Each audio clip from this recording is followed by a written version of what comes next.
Nós precisamos compreender que sempre há um distanciamento entre Criador e criatura. É sempre assim. Como é que nós entendemos este princípio? A partir do relacionamento em família. Eu costumo dizer que lá em casa não é todo mundo igual. Pai é pai, mãe é mãe e filho é filho. Isso é importante. Nós precisamos compreender isso e aplicar isso à nossa vida. Nós somos criaturas. Deus é o Criador. Nós estaremos sempre num princípio de subordinação ao nosso Criador. E é claro, Ele está sempre disposto a nos amar. Tiago nos ensina dizendo: humilhai-vos, pois, debaixo da potente mão de Deus. Eu sou criatura e Ele é o Criador, para que Ele, a seu tempo, vos exalte. Perceba que o Criador tem desejo de exaltar a sua criatura, mas a criatura precisa estar submissa ao seu Criador. Não inverta essa lógica. Não faça com que, não tente mudar este princípio e com toda certeza a bênção de Deus estará sobre a sua vida.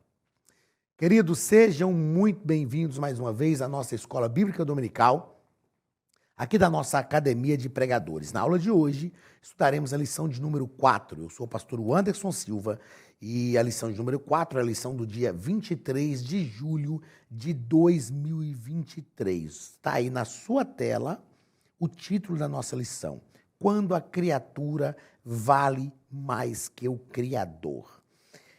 Veja bem, nós sabemos que já estamos vivendo no mundo uma inversão de valores.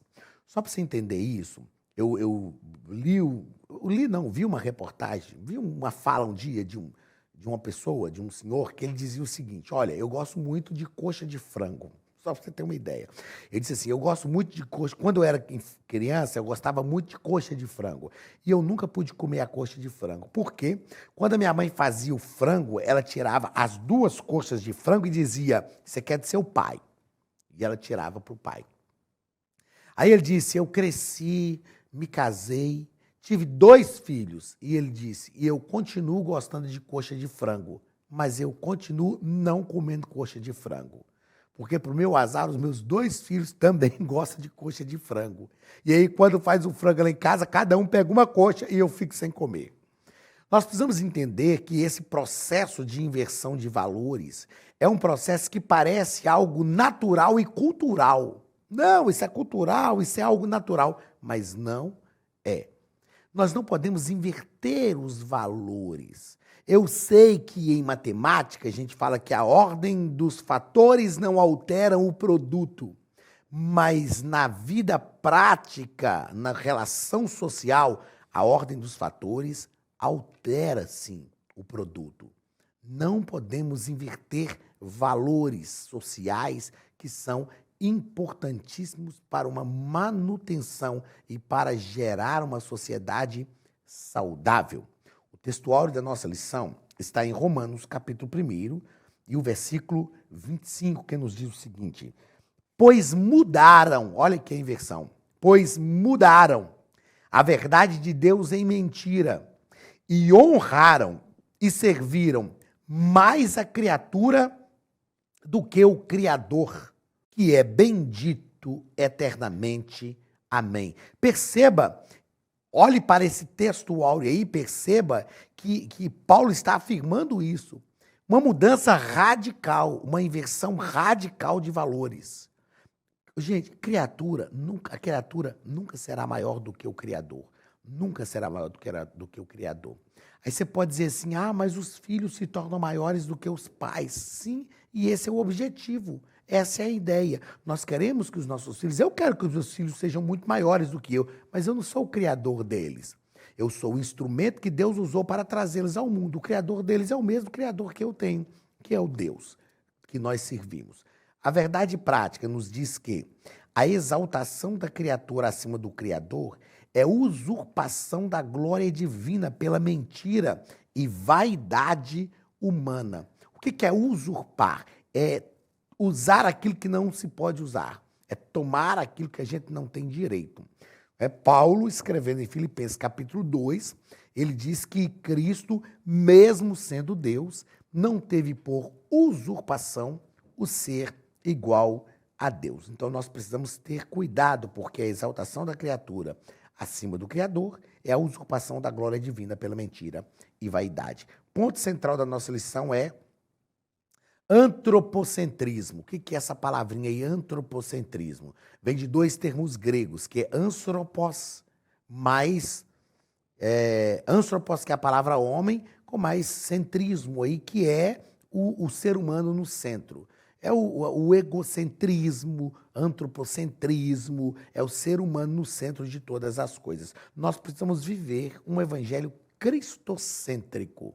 O evangelho é uma doutrina em que Cristo está no centro e não o homem. É claro que o evangelho é voltado para o homem, mas o centro do evangelho é Cristo.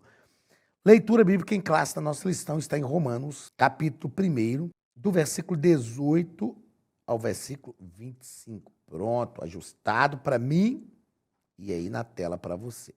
O texto nos diz o seguinte: porque do céu se manifesta a ira de Deus sobre toda impiedade e injustiça dos homens que detêm a verdade em injustiça.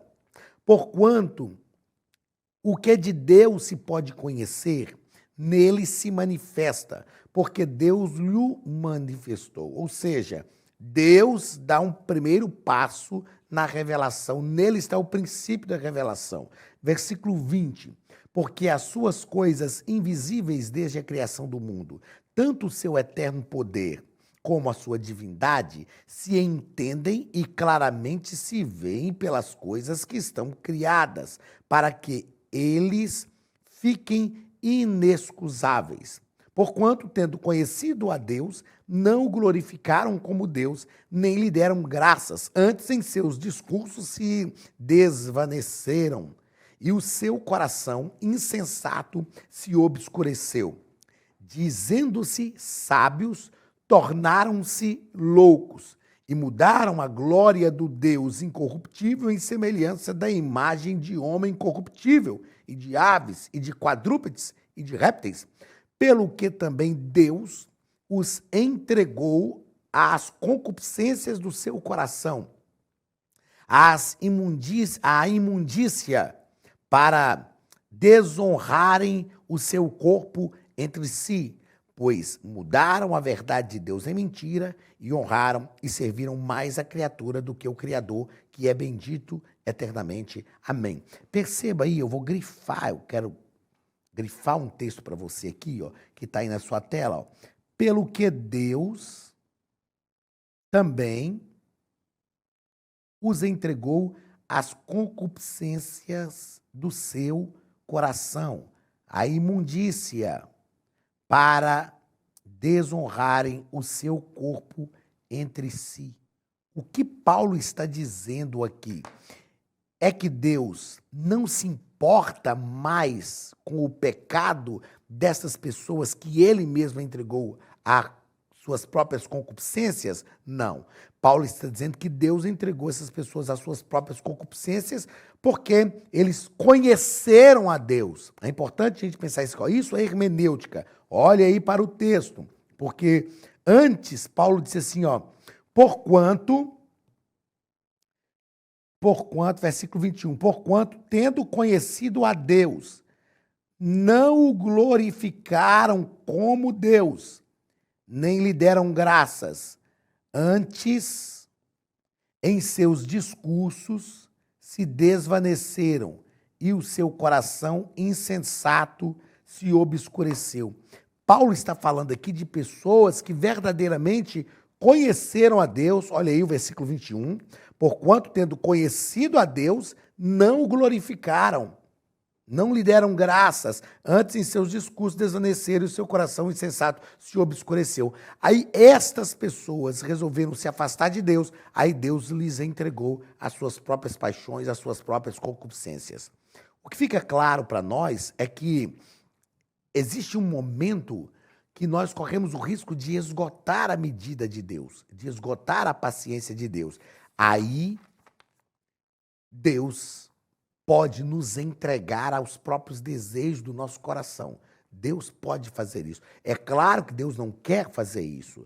É claro que Deus espera também o arrependimento, porque o arrependimento é que muda radicalmente todas as coisas na nossa vida. Mas, infelizmente, Deus, infelizmente, para nós, os seres humanos, né?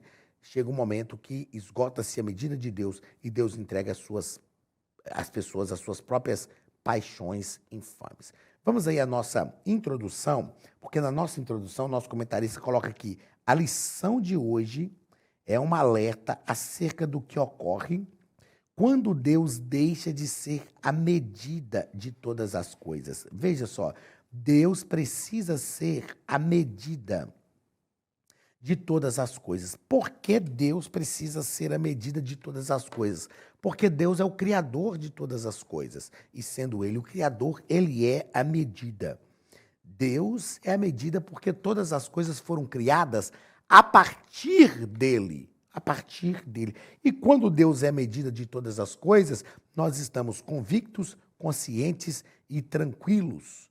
Porque nós temos um crivo, um padrão de santidade, de eternidade, de bondade para todas as coisas. Primeiro parágrafo, o desprezo à verdade. Primeiro parágrafo, não, primeiro ponto, o desprezo à verdade. Primeiro parágrafo, a impiedade e a injustiça. Então, estamos tratando de quando a criatura vale mais que o Criador.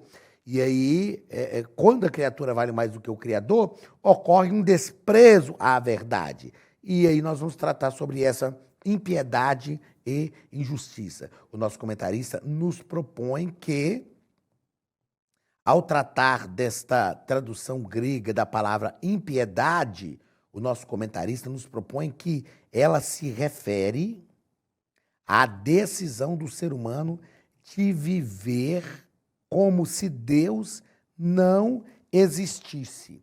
O que é uma vida de piedade? Nós já falamos aqui. É uma vida onde nós nos dedicamos às coisas, às atividades religiosas. O que é ser ímpio? É se afastar de tudo isso. Então, a impiedade ocorre como quando Deus é uma decisão humana consciente de que Deus não é mais, de que Deus é como se Deus não existisse. Então, uma decisão do ser humano de viver como se Deus não existisse. E é claro que é impossível, é claro que nós precisamos ter cuidado para não chegar nesse ponto de pensar que Deus não existe, porque se nós fomos criados por Ele, Ele é a medida de todas as coisas. A palavra grega traz a ideia, e olha aí o que o nosso comentarista propõe, de não ser reto diante de Deus e nem com o próximo. Se a pessoa não tem Deus como a medida de todas as coisas, se a pessoa não tem retidão com Deus, é claro que ele não vai ter retidão com o seu próximo. Então não vai ter misericórdia, não vai ter compaixão, ele não vai ter altruísmo, ele não vai ter amor ao próximo. E aí ele fere, ele macula o seu próximo de forma assim absurda. Então quando a gente pensa, a pessoa que provoca absurdos, fere os outros. Essa pessoa é uma pessoa ímpia. Ela é uma pessoa ímpia por quê? Porque ela não tem Deus como seu padrão para todas as coisas, não é reta diante de Deus, não considera que Deus existe e ela vai manifestar isso na relação com o seu próximo. Na verdade, nós manifestamos o amor a Deus a partir da relação que nós temos com o próximo. O ímpio vai manifestar o seu abandono de Deus também a partir da relação que tem com o próximo. Vamos aí no segundo parágrafo do primeiro ponto. A insensatez humana. É o segundo parágrafo do primeiro ponto. O nosso comentarista nos propõe que, em lugar de conhecer o Criador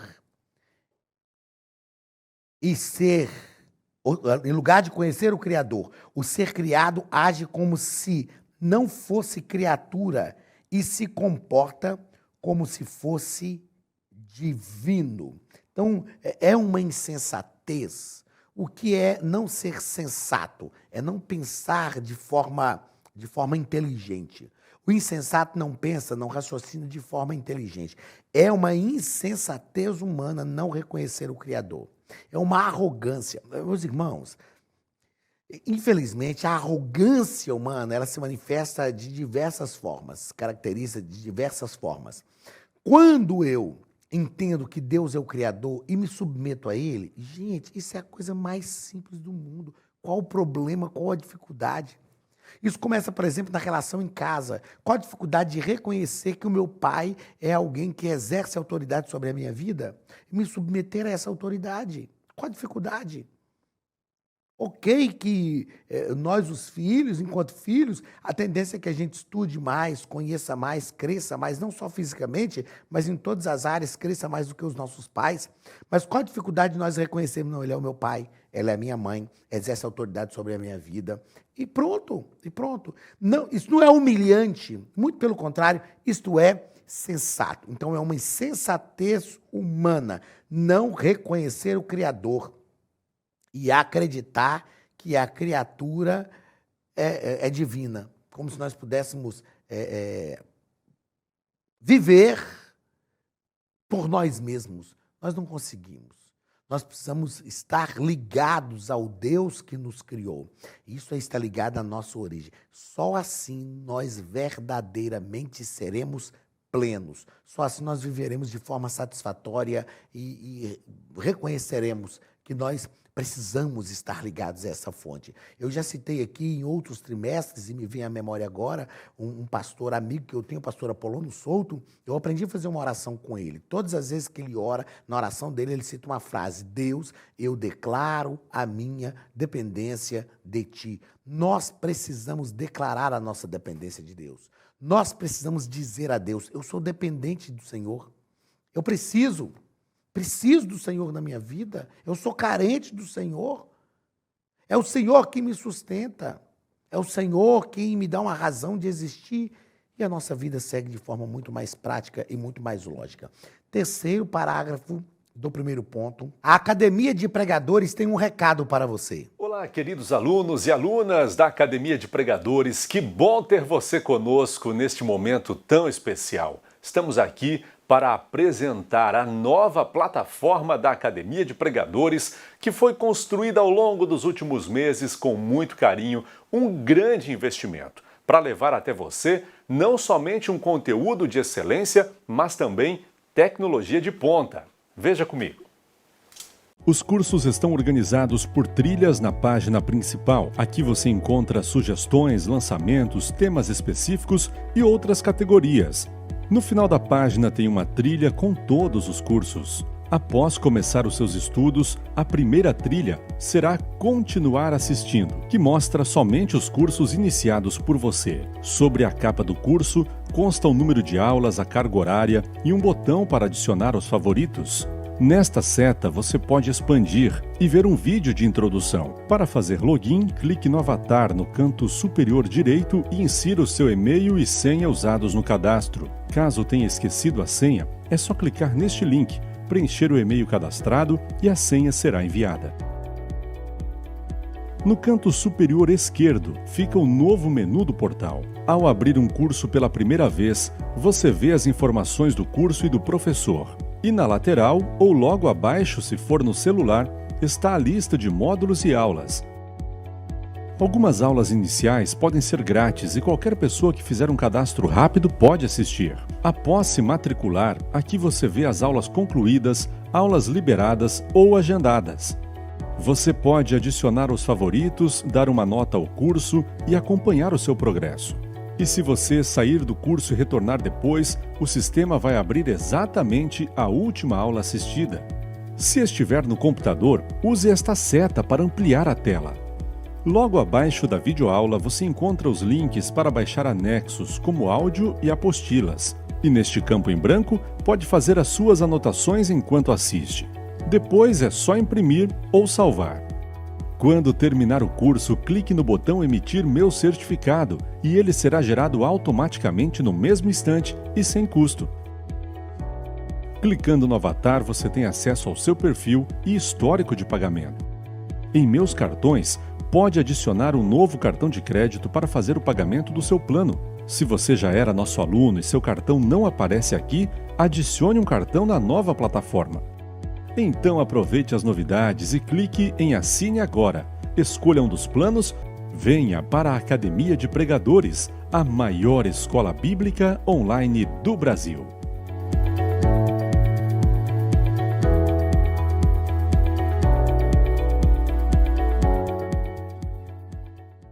O culto à criatura. O que é cultuar? Cultuar é reconhecer divindade. Cultuar é reconhecer divindade. Nós precisamos entender, ao tratar sobre essa questão do culto à criatura, o nosso comentarista nos propõe aqui que, na religião, os seres criados passam a ser cultuados. Nas ciências, a matéria é colocada acima de Deus. Na sociedade, o artista, o atleta, o político ou o líder religioso se torna um referencial de idolatria, em afronta ao Criador que é bendito eternamente. Eu fiz questão de notar aqui que cultuar é reconhecer divindade. Mesmo no meio evangélico, isso é complicado hoje. Mesmo no meio evangélico, nós temos hoje aí os megastars da mídia evangélica, né? Eu preciso entender que é claro que eu tenho algumas pessoas que são referenciais para a minha vida e como líderes espirituais nós precisamos ser referenciais para a vida de algumas pessoas também. Só que as pessoas precisam ser confrontadas com Cristo. Aí eu sei que alguém vai falar, pastor, mas Paulo falou assim, sede meus imitadores. Agora, por que Paulo falou? Porque ele diz, porque eu sei quem eu estou imitando a Cristo. O evangelho, repito o que eu já disse aqui no início, é confrontar as pessoas com Cristo e não comigo mesmo. Por maiores que seja o nosso potencial, as nossas características, o evangelho é confrontar as pessoas a Cristo. Eu não posso promover um culto a mim mesmo. Nós não podemos promover um culto à criatura. A criatura é passageira. Todos nós somos passageiros. Nós precisamos promover um culto a Deus e não a criatura. Segundo ponto da nossa lição, a revolução do pensamento humano. E aí nós vamos tratar aqui de 3 características desta revolução do pensamento humano. Esse segundo ponto aqui da nossa lição é um ponto assim bem histórico que o nosso comentarista coloca. E a primeira revolução é o renascentismo. O que é a característica desse renascentismo? A característica desse movimento foi o seu profundo racionalismo, um profundo racionalismo, ou seja, a ênfase na razão. E o nosso comentarista, como eu disse, historicamente falando, olha aí na sua tela, os renascentistas recusavam-se a acreditar em qualquer coisa que não pudesse ser comprovada racionalmente. Em qualquer coisa que não pudesse ser comprovada racionalmente. Existe um livro chamado Crer é Também Pensar, do John Stott, que o John Stott fala o seguinte, a nossa fé não está ligada à razão. A nossa fé não pode ser racionalista, mas é preciso existir um ponto de contato entre a fé e a razão. Então, no livro Crer é Também Pensar, do John Stott, ele trata sobre isso. Nós não podemos eliminar a razão por causa da fé, mas precisamos ter um ponto de contato entre a fé e a razão. Só que nós precisamos entender que a fé não é racionalista. Nós não podemos pensar que nós vamos crer só naquilo que pode ser explicado pela razão. O nosso comentarista nos diz aqui que a visão cristocêntrica, em que Deus é medida, em que Cristo é medida de todas as coisas, foi mudada por uma concepção antropocêntrica, onde o homem se torna a única medida de todas as coisas. O renascentismo, ele trata sobre isso. O ser humano se torna o centro de todas as coisas. Repito o que eu disse agora há pouco, é claro que o evangelho, ele é cristocêntrico, mas ele é para o ser homem. Por isso Jesus se humanizou. Eu ministro no seminário falando sobre algumas características do ensino de Jesus, referenciais do ensino de Jesus, e um dos referenciais do ensino de Jesus é que o ensino de Jesus se voltava para as pessoas, mas o ensino de Jesus é cristocêntrico. Segundo parágrafo desse segundo ponto, o humanismo. O humanismo ocorreu na Itália e no final do século XV, para o movimento humanista, A ética e a moral dependem do homem. Assim, deixa eu voltar aqui, depende do homem. Assim, de acordo com eles, né? De acordo com eles, assim, eu quero mudar a cor, gente. Assim, a criatura passou a ser a base de todos os valores e não o criador. Os humanistas aprofundaram seus estudos na história antiga a fim de desconstruir os livros sagrados. Então perceba que é uma ideologia demoníaca e que tira Deus do centro de todas as coisas. Coloca o homem no centro de todas as coisas. Então, não é que depende da moral do homem. Depende dos princípios divinos. Na verdade, a nossa vida depende dos princípios divinos. A criatura não pode ser a base de todas as coisas. A base, o referencial é o Criador. Nós precisamos entender que as revelações de Deus, e aí os livros sagrados que nos trazem as revelações de Deus, são importantes para o nosso crescimento e, inclusive, para o nosso aperfeiçoamento como pessoas. Terceiro parágrafo do segundo ponto, iluminismo e pós-modernismo. Iluminismo e pós-modernismo.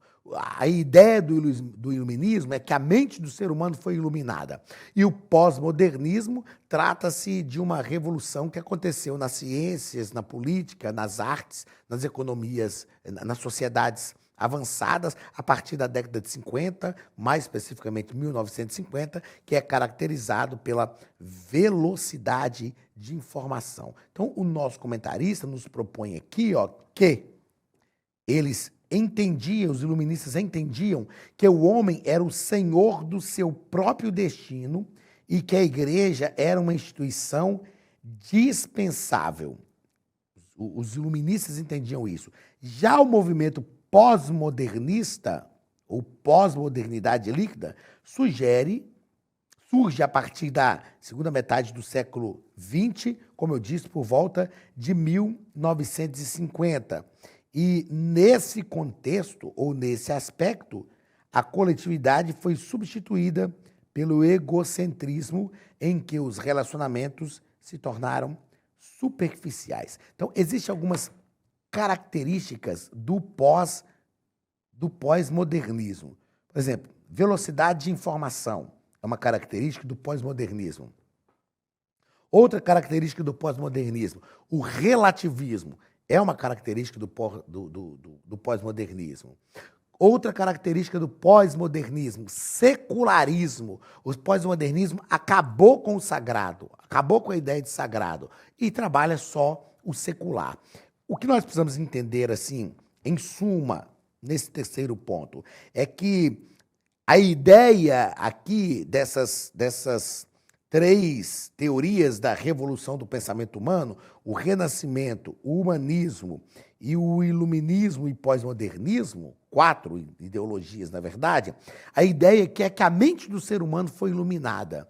E, na verdade, não é que a mente do ser humano foi iluminada. O ser humano, ele passou por um retrocesso. Ele abandonou o sagrado, ele procurou fugir daquilo que eram princípios de Deus para a sua vida, esqueceu-se que em Deus está a nossa própria essência e colocou o homem como centro de todas as coisas, como princípio fundamental para todas as coisas. E a gente sabe que isso é problemático, até porque o ser humano é passageiro, Deus não. Deus é eterno, e sendo eterno, ele é o princípio para todas as coisas. Terceiro e último ponto. Tipos de idolatria. Tipos de idolatria, de auto-idolatria. Primeiro tipo de auto-idolatria, a idolatria da autoimagem. Perceba que a gente está tratando de coisas aqui que são muito práticas para o nosso dia a dia. O comentário nos coloca que uma pessoa não regenerada tem a necessidade de autopromover-se, desenvolvendo uma opinião elevada de si mesma. Ela também anseia por reconhecimento e, de modo ilícito, busca estar sempre em evidência. Paulo nos diz o seguinte: ninguém pense de si mesmo além do que convém.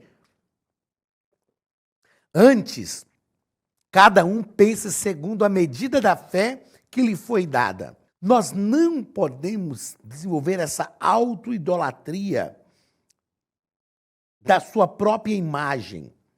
É claro que a gente tem que preservar a nossa imagem, cuidar da nossa imagem. Eu falo vender a nossa imagem. Eu sempre pensei isso. Eu me lembro que desde a adolescência eu saía para procurar um emprego, eu vestia uma roupinha bonitinha, passava um perfume e tal, porque eu ia vender uma imagem.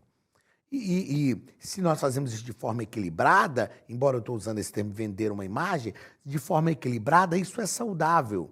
Mas quando eu estou em casa, eu não estou de blazer, eu não estou aqui, não. Agora eu estou gravando a aula aqui, eu tenho que colocar uma roupa adequada, eu tenho que pentear o cabelinho direitinho e tal. Ou seja, eu estou, querendo ou não, estou vendendo uma imagem. Em casa eu estou tranquilo, ó, de boa, tiro o sapato, fico de chinelo ou descalço e tal, porque eu não preciso vender essa imagem. A gente tem que ter esse equilíbrio, a nossa personalidade vai nos ajudar a ter esse equilíbrio. O que nós não podemos é pensar além daquilo, ansiar um reconhecimento de modo ilícito, buscar sempre estar em evidência. Nós precisamos buscar, pedir a Deus que promova em nós humildade, para que a gente saiba como nos portar em todos os lugares. Nós precisamos entender que aquilo que Deus fizer na nossa vida, glória a Deus. Ele fez. E tem coisas que só Deus pode fazer. E quando Ele faz, não é problemática. Se Deus quiser exaltar-nos, se Deus quiser engrandecer o nosso nome, Ele faz. Ele falou com isso com Abraão, Ele falou isso com Josué, mas Deus faz. Nós precisamos tão somente cumprir o nosso propósito, o propósito da nossa missão. Segundo parágrafo, idolatria no coração. Isso é perigosíssimo. Idolatria no coração. O coração se refere às emoções, à vontade e ao centro de toda a personalidade. Nós precisamos vigiar. Vou escrever aqui, ó. Vou aproveitar aqui o que está na tela e vou escrever. Nós precisamos o tempo inteiro vigiar o nosso coração. O nosso coração é enganoso. A Bíblia diz assim, enganoso é o coração e perverso. Quem o conhecerá? O nosso coração, gente, nos engana. Nós precisamos ter cuidado. O nosso comentarista, ele continua dizendo que quem não teme a Deus traz a idolatria no seu íntimo, quando prioriza a reputação pessoal, busca o prazer como bem maior, nutre tendências supersticiosas e possui excessivo apego aos bens materiais. Cuidado com aquilo que o seu coração deseja. O nosso coração tem que estar em Deus. A Bíblia diz sobre tudo que deve guardar, guarda o teu coração, porque dele procedem as saídas da vida. Se o nosso coração está em Deus, nós temos em Deus a fonte de toda a nossa existência. Cuidado com a idolatria do coração. E, por fim, a idolatria sexual, que é a concupiscência da carne. Ela caracteriza quem é dominado pelo pecado sexual.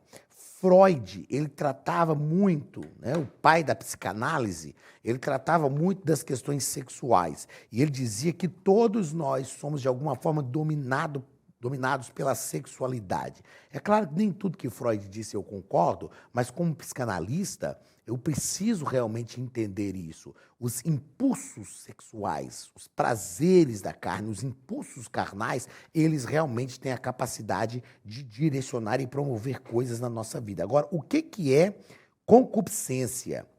É anelo de prazeres sexuais, cobiça de bens materiais. A Bíblia fala, João fala que nós precisamos ter cuidado que não podemos amar o mundo nem aquilo que no mundo há, porque tudo o que há no mundo é a concupiscência dos olhos, a concupiscência da carne, a concupiscência dos olhos e a soberba da vida não procede do Pai, mas do mundo. Então, concupiscência é o anelo, a aspiração, o anelo do prazer por prazeres sexuais e a cobiça de bens materiais. Nós precisamos ter cuidado, porque a concupiscência domina a nossa vida. Precisamos vigiar o nosso coração, pedir a Deus que nos guarde e manter o nosso coração em Deus. Aí nós não cometeremos esses pecados de autoidolatria e conseguiremos sempre entender que o Criador é maior do que a criatura. Deus te abençoe. Um grande abraço e até a semana que vem, em nome de Jesus.